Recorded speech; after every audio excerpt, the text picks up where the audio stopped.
Welcome back to a SUPboarder review, and this week is the turn of the RRD COTAN 711 in a classic construction. RRD have been making it in their kitesurfing and windsurfing boards for many years. They decided to put the influence of the same board shape into their SUP. Specifications for this board: it's 7'11" long, it's 29 inches wide, it's 4 inches thick, which gives it 121 litres in volume.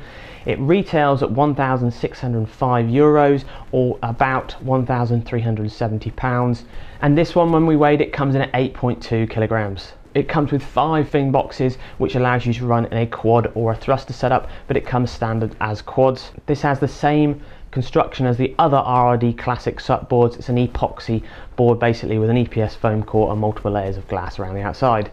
Moving on to the SUPboarder impressions, you saw us unpack it out of the bag with the first look video. Straight away, this has the RRD styling and the RRD finish that you do find in all of the products. Super nice deep carry handle. I think probably it is the deepest recessed carry handle in the business. The other brands are similar, but this one I think takes the cookie. GoPro mount at the front, nice EVA deck pad. One thing I noticed straight away, EVA deck pad almost to the nose, which makes a massive difference when you're paddling on the waves, especially with these stubby nose boards, because you still have to get your body weight right on the front there when to catch the smaller waves. So that's a really good move. Pressure valve screw, nice little kicker at the back there, all well finished off, color coded, and looks good in keeping with the board. Moving on to the shape of this board, obviously this is a stubby nose board, and there are quite a few other boards in the market that have a very similar sort of template, but this board has a few things that are very different to those other boards. So let's talk about those. First of all, the swallowtail itself is actually quite big, and it's quite recessed into the back of the tail. That's very well pronounced to notice to other boards. And the biggest thing that you can notice straight away, which is in the unpacking video as well, is the concave. It is quite dramatic on this board. If we get our straight edge, starting up at the nose, it has a small amount of nose concave, which is the shape across the board like that.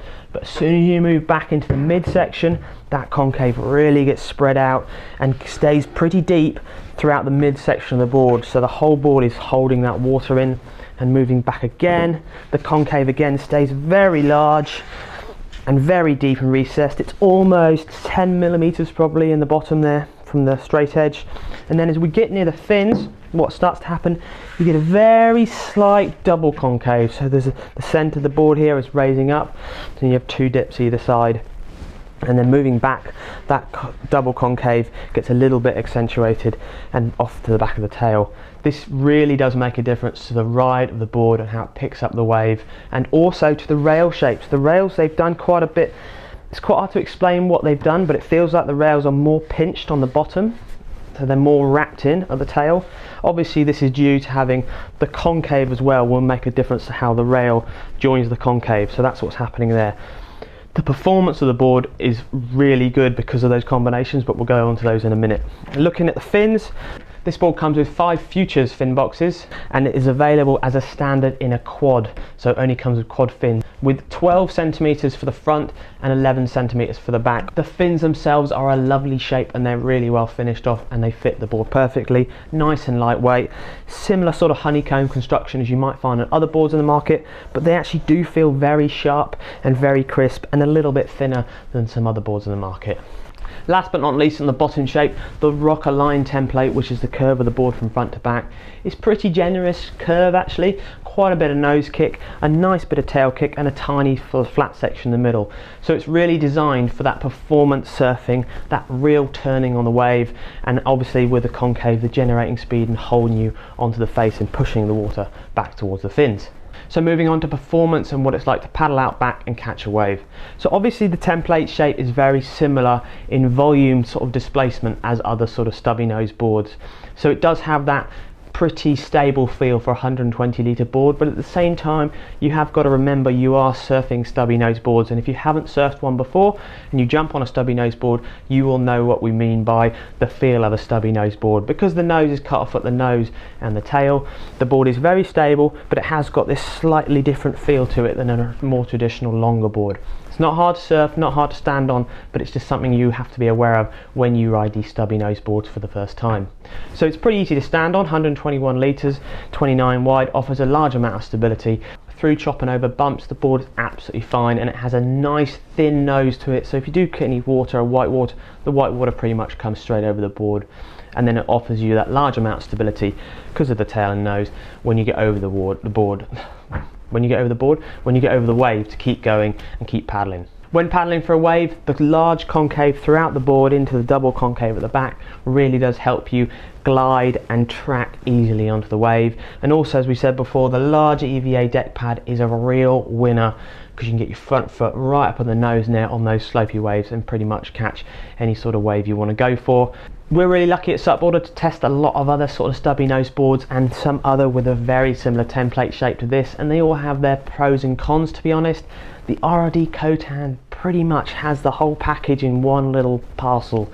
It's a really nice, well balanced stubby nose board that offers a large amount of stability and 121 litres and still has that stubby nose characteristic tail and nose as the other boards have, but on a wave it does offer a large amount of performance, and it really does feel like the board is a lot smaller than 121 litres in a good way. So it's not like you need the 121 litres because of the stability when you're on the flat, but then when you're on a wave you really want to have the board working well, smooth turning, cutbacks and top turns are really responsive, which this board does really well.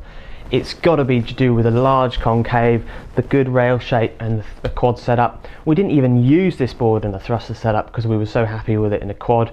We thought, what's the point, there's no need to. It's a sort of board that's very plug and play. You can just get on it. If you're a sort of intermediate level, it's pretty much there for you, and also if you're an advanced level you're going to get a lot out of it. You're going to be able to crank the turns around and the board really will hold you to the face and pretty much be there for you. It sounds a bit strange, but it's a very responsive board that will be there for you and whatever you want to do with it. So I hope that didn't sound like we liked it too much, but let's come up with some negatives quickly. It has a white deck pad, which personally it's already got little oil marks on it and it's like a bit of a nightmare. So white deck pad, but I'd say we really like the length of it. Value for money, well, it is €300 more expensive than some other boards on the market, but at the same time it is exactly the same ballpark figure as some other top end brands on the market too. Performance wise, you definitely get your money's worth for the extra €300, and the construction is well made for that price too. Who do we think this board's best suited for? Well, if you are stepping down off of your 9.5, 9 foot and you feel like getting yourself a smaller surfing SUP, you're already happy in the waves, don't have to be a really good surfer but happy in the waves, weighing probably 65 to 90 kg, these are the sort of boards you should look at. It comes in a RRD, do this also in a wider construction, which is they do a wide 711 wide, so you want a bit more stability. Obviously we haven't tested that one, but the characteristics should be the same. Or if you're a more advanced, heavier rider weighing sort of 90 to 100, 105 kg and you're looking for a smaller board, a real sort of twitchy small board to surf, then the COTAN 711 could be a really good one to look at too. So the overall SUPboarder verdict of the RRD COTAN 711, obviously you probably guessed it, we do like this board. It's a very easy board to surf, very good for the intermediate to advanced SUP surfer, incredibly light, well finished off. The only thing that's going to knock it down to 4.5 stars for us is the white deck pad, because it does get dirty easy. Apart from that, it's a really nice board to surf that's going to take you a long way in your SUP surfing hobby, career, stroke, professional, lifestyle stuff. Hope you found this SUPboarder review interesting and informative, and it helps you in those buying decisions. If you really want to know what we think of this board too compared to other boards on the market and more information about the board, check out SUPboarder Pro here, and we'll see you next time with another board review. Hope you found this SUPboarder review interesting and reformative.